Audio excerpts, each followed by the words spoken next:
China থেকে ছোট্ট একটা শিপমেন্ট নামছে, আজকে হাতে পাইছি।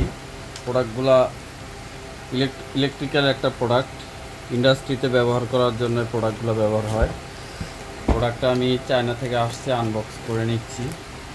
তো আপনারা দেখতে থাকেন চায়না কি দেয় আমাদেরকে, আমরা কি সঠিক পাই, সব কিছু মিলে প্রোডাক্টের বিস্তারিত 1 2 3 4 5 3 5 15টা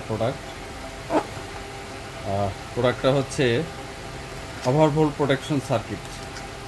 আমরা যে বাসা বাড়িতে মেন সুইচ ব্যবহার করি, মেন সুইচে নেগেটিভ নিউট্রাল ফেজ ব্যবহার করি, ঠিক সেই কাজটাই এখানে করা যায়।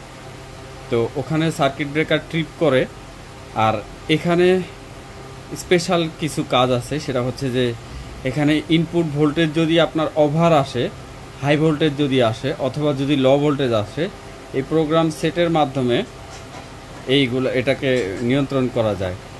এটার যে প্রোগ্রামটা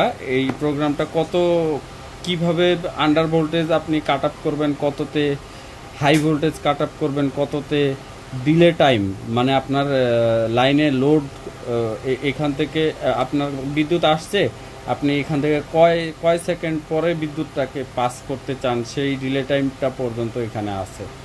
তো আরও অনেক কিছু আছে, সব কিছুরই একটা এখানে দেওয়া আছে। এই যে এখানে দেখতে পাবেন আপনারা, ডায়াগ্রাম আমরা সাথেই দিয়ে দিব।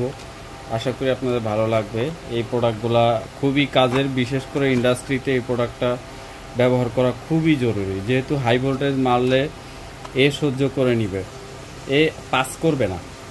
বাট যদি এটা না থাকে, যদি সার্কিট ব্রেকার থাকে, তাহলে কিন্তু হাই ভোল্টেজ বা লো ভোল্টেজ, যে ভোল্টেজই আসুক, ভোল্টেজ কিন্তু পাস করে ফেলবে। তখন আপনার রুম বলেন বা ইন্ডাস্ট্রি বলেন, সেখানকার লোডে থাকা সকল ডিভাইস ড্যামেজ হয়ে যেতে পারে যদি হাই ভোল্টেজ আসে। তো এই ছিল প্রোডাক্ট। আমি আরও একটা প্রোডাক্ট আনপ্যাক করতেছি, দেখি এটাতে কি দিল তারা। নো ব্যাড, এটাও বেটার একটা প্রোডাক্ট। এটা একই, সব কিছু একই। ইভেন আমি আমার বাসাতেও এটা ইউজ করতেছি অলমোস্ট। যখন বিদ্যুতে হাই ভোল্টেজ আসে, তখন আমার এইখান থেকে ভোল্টেজ পাস করে না। যদিও আমি অ্যাসেম্বলি করতে পারি না, আপনাদের দেখাচ্ছি 1 সেকেন্ডের মধ্যে। এই যে আপনারা দেখেন, এখানে আমার বাসায় আমি এটা সেট আপ করছি। যখনই হাই ভোল্টেজ আসে, তখন আমার বাসায় কোনো কারেন্ট পাস হয় না, আমি কোনো বিদ্যুৎ পাই না। হাই ভোল্টেজ আসলে আমার ফ্রিজ, টিভি সহ সব কিছু বন্ধ থাকে। আর বিশেষ করে একটা ভালো দিক আছে, এটা অ্যাম্পিয়ার দেখায়, কত অ্যাম্পিয়ার, মানে কত ভোল্টেজ কত আছে সেটা দেখতে পাচ্ছি। ইভেন অ্যাম্পিয়ার কত, আমার কত কিলোওয়াট যাচ্ছে সেটা আমি দেখতে পাচ্ছি।